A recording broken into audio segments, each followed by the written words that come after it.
pessoal, tudo bem com vocês? Hoje eu vim conversar sobre A Louca da Casa, da Rosa Monteiro. A Rosa Monteiro, ela é considerada como uma das maiores escritoras espanholas da atualidade. Ela recebeu vários prêmios, né? E ela foi jornalista. Esse livro aqui eu gostei muito, eu comprei em 2018 e eu estava revisitando a minha estante e selecionei para esse mês 2 livros para poder ficar com a minha estante mais dinâmica, né, ter maior rotatividade, não ficar com os livros parados. E eu vou continuar com essa categoria, né, livros que eu comprei em 2018, e eu fiquei muito feliz com essa oportunidade de poder ler. É um livro bem fininho, né, de 170 páginas e traz um pouco sobre o ofício do escritor, o ofício do romancista, mas ele não chega a ser um livro técnico, mas ele é um livro assim inspirador, mesmo no meu caso, né, não sendo escritor, a vontade que tem quando você termina de ler, fechar o livro e começar a escrever.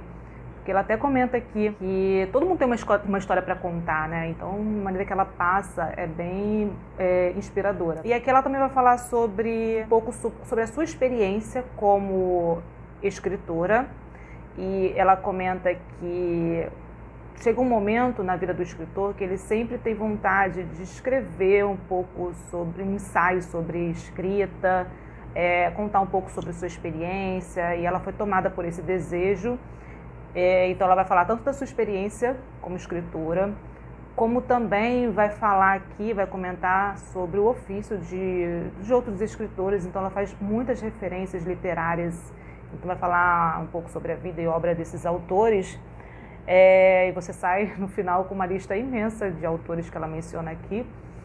E dentre esses assuntos ela vai falar sobre a vaidade do escritor, sobre o fracasso, sobre o bloqueio criativo, sobre imaginação, loucura, literatura e vida. Então, são muitos assuntos que ela vai abordar aqui. Ela vai também trazer assuntos sobre a mulher na literatura, a condição da mulher também na sociedade. Ela traz um pouco disso. É um livro fininho, mas ela traz muitas temáticas e também vai falar da condição, né, os diversos papéis que as mulheres dos escritores elas exerciam, para contribuir também dando condições favoráveis para que o escritor ele pudesse desenvolver a sua obra. É um livro que também fala sobre paixão amorosa.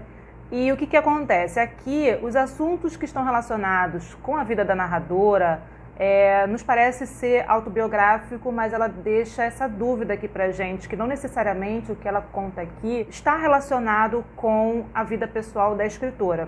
Então ela deixa essa dúvida aqui pra gente, mas ela diz que o que ela comenta sobre os escritores são fatos verídicos. No momento que ela fala sobre paixão amorosa, ela vai contar uma história em 3 versões, né? Sua paixão pelo ator, que ela aqui menciona, chamado M, apenas M. E aí a gente não sabe se essa história, né, essa paixão amorosa realmente aconteceu, qual delas que é a verdadeira, se realmente aconteceu. Bom, e fazendo aqui alguns destaques, né, ela faz aqui uma comparação, um paralelismo entre a paixão amorosa e o ofício da escrita, porque ela comenta que quando você está apaixonado, você não consegue parar de pensar naquela pessoa, e enquanto você está ali em processo de escrita, você não consegue parar de pensar, né, na sua obra.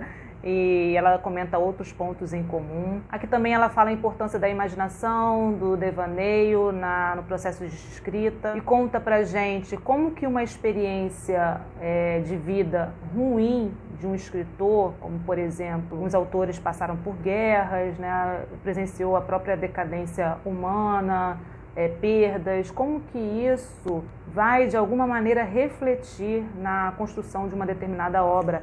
E é bem interessante porque ela comenta assim num trecho: acho que o substancial é que todos esses romancistas que em algum momento acharam ter perdido o paraíso escrevem para tentar recuperá-lo, para recuperar aquilo que foi embora, para lutar contra a decadência e o fim inexorável das coisas. Da dor de perder nasce a obra. Falar de literatura, então, é falar da vida, da própria vida e da vida dos outros, da felicidade e da dor. E ela comenta aqui a importância da imaginação, né, no processo da criação de um romance, de uma história, onde surgem essas ideias para a construção de um romance, né, para o desenvolvimento de uma obra.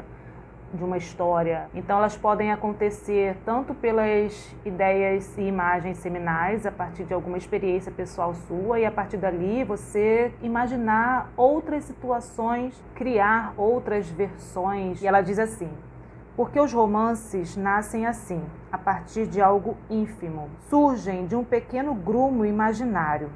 Esse corpúsculo primeiro pode ser uma emoção ou um rosto vislumbrado numa rua. Algumas dessas fabulações casuais vão acabar aparecendo numa narrativa, talvez anos mais tarde.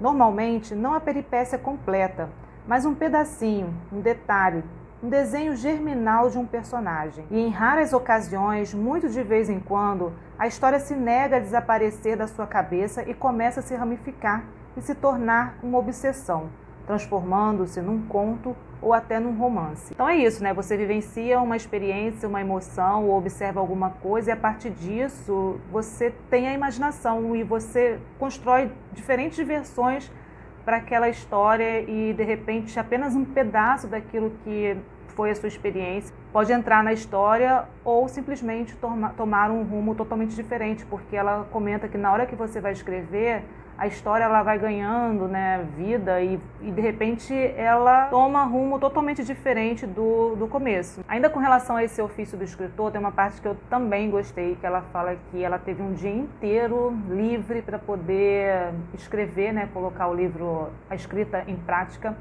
e ela simplesmente ficou enrolando, e quando se deu conta, o dia já tinha passado.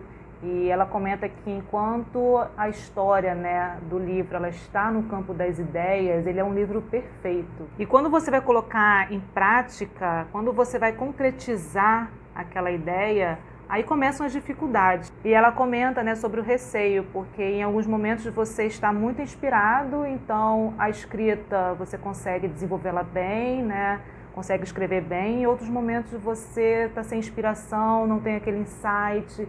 Então vem aquela dificuldade, aqueles momentos, né, de aridez nesse processo da escrita. Com relação aos autores que ela vai mencionar aqui, ela vai falar um pouco da experiência, né, de cada um desses autores, por que alguns conseguiram lançar uma grande obra, fizeram muito sucesso, e de repente não conseguiram dar continuidade, né, escrever outras grandes obras, ou se manter ali na literatura, né? Só teve apenas aquela única obra e não conseguiu escrever outras grandes obras, se manter na literatura. Conta também sobre a experiência de autores que escreveram uma obra na expectativa de uma grande recepção, tanto de público quanto de crítica, mas não conseguiu esse reconhecimento. Então ela tenta aqui fazer uma reflexão, uma análise para tentar entender o que aconteceu com esses autores, e ela vai emitir uma opinião bem sincera e franca a respeito da experiência de cada um deles. Ela também vai falar aqui sobre loucura, sobre angústia, sobre desordem psíquica e a relação com o processo de escrita. E aqui ela também comenta que a intenção desse livro aqui era fazer um ensaio sobre literatura, sobre a narrativa, sobre o ofício do romancista. Só que, como os livros têm cada um sua vida própria, ele foi tomando um outro rumo, outro caminho. Então é um livro que, além de falar sobre o ofício do romancista, é um livro que fala sobre literatura, sobre imaginação, sobre loucura, sobre paixão amorosa. E ela, com relação ao título do livro, ela diz o seguinte: eu soube que estava escrevendo sobre a imaginação quando despencou sobre mim a frase de Santa Teresa. Então foi a partir da frase de Santa Teresa, relacionando a imaginação com a loucura, que ela tirou, né, esse título para o livro. Então, assim, vale muito a pena, principalmente para quem gosta desse tipo de livro que fala sobre literatura, que fala sobre ofício de escrita, e dentre outros assuntos aqui num livro de 170 páginas, eu achei sensacional, incrível, e recomendo para todos. Então, fico aqui com essa dica e a gente se vê nos próximos vídeos. Tchau, tchau!